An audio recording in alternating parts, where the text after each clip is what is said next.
Mami na buntis ngayon, hindi ka ba nagtataka kung bakit buong araw tahimik si baby? Pero kapag gusto mo nang matulog, saka naman siya galaw ng galaw sa tiyan mo. Ang dahilan pala nito, grabe nakakatuwa. Pag-usapan natin dito sa video na to, watch the full video. Every night, ito talaga yung eksena. O eto na, nakahiga ka na, magpapahinga ka na. Ipipikit mo na lang sana yung mata mo, tapos biglang, boom, ayan, nasipa ka. Gumalaw si baby. Isang malakas na sipa, kilite, suntok, sunod-sunod na ikot, na para bang may sariling concert si baby sa loob. Kung naranasan mo to mami, nako, hindi ka nag-iisa. Dahil maraming mommies na nakaka-experience na kung kailang matutulog na sila, saka naman galaw ng galaw si baby sa loob ng tiyan. Alam mo bang normal lang na mas active si baby sa gabi, during at night, or yung time na kung kailang matutulog ka na? At hindi dahil sa gusto kanyang puyatin, may scientific reason ito talaga. Unang dahilan, sa buong araw na busy ka mami. Naglalakad ka, naglilinis, nagtatrabaho at nag-aalaga ng pamilya. Dahil sa galaw ng katawan mo,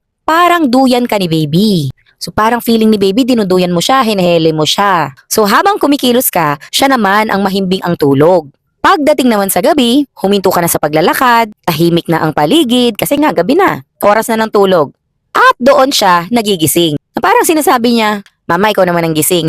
Kapag nakahiga ka na, wala nang distraction. Kaya mas ramdam mo ang bawat sipa, bawat ikot at bawat stretch ni baby sa loob. Hindi ibig sabihin ngayon lang siya gumagalaw. Or hindi ibig sabihin sa gabi lang siya gumagalaw. Mas napapansin mo lang talaga. Ito, may isa pang dahilan na hindi alam ng maraming buntis. Kapag kumain ka ng dinner or may nakain ka na kahit konting matamis bago ka matulog, minimal na tumataas ang blood sugar mo sa katawan. Kaya minsan, after dinner, doon nagsisimula ang kanyang night shift. Kasi marami din siyang sugar sa katawan. Pero ito yung gusto kong sabihin sa lahat ng first time mom. Darating ang panahon na mamimiss mo ang gabing hindi ka pinapatulog dahil sa mga sipa. Mamimiss mo yung mga galaw ni baby, yung ikot niya. Kasi bawat ikot, bawat galaw, bawat malakas na sipa, parang sinasabi lang ni baby kay mommy, ay mama, andito lang ako. Hello mama, ganon. 'Di ba? Na-feel ko din yan noon, nung buntis ako, parang every time na sumisipa si baby, umiikot, gumagalaw, may pitik akong nararamdaman, parang sinasabi ni baby,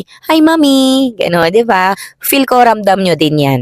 At iyon ang isa sa pinakamagandang pakiramdam habang buntis. Kaya treasure every moment. Pero moms, ito reminder ko ha, kung dati ay sobrang active ni baby, ramdam mo talaga yung ikot niya, yung galaw niya, yung sipa niya, suntok niya. Tapos, bigla mo hindi naramdaman yung galaw niya. As in, parang hindi siya gumagalaw sa loob, parang natutulog lang siya, ganon. Huwag mo tong baliwalain ha, i-note mo yan. Una mong gagawin, lie on bed. Umiga ka sa iyong tagiliran or on your side. Uminom ng maraming tubig, at doon mo obserbahan yung movement ni baby or yung galaw ni baby. Kung napansin mo, nakakaunti pa rin yung galaw niya, o wala kang naramdamang galaw ni baby at all, contact your OB o pumunta sa pinakamalapit na ospital kahit sa emergency room pwede po.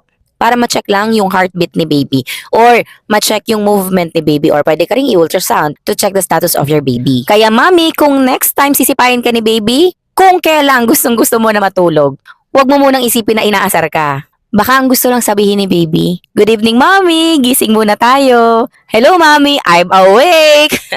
So sa mga mommies na nanonood ngayon, please comment down below kung anong oras mo usually nararamdaman yung galaw ng baby mo ngayong buntis ka. 10 p.m., 12 midnight, or 3 a.m. Tingnan natin kung anong oras talaga ang favorite bonding time ng mga babies sa tummy. So again, thank you for watching and see you on my next video. Bye!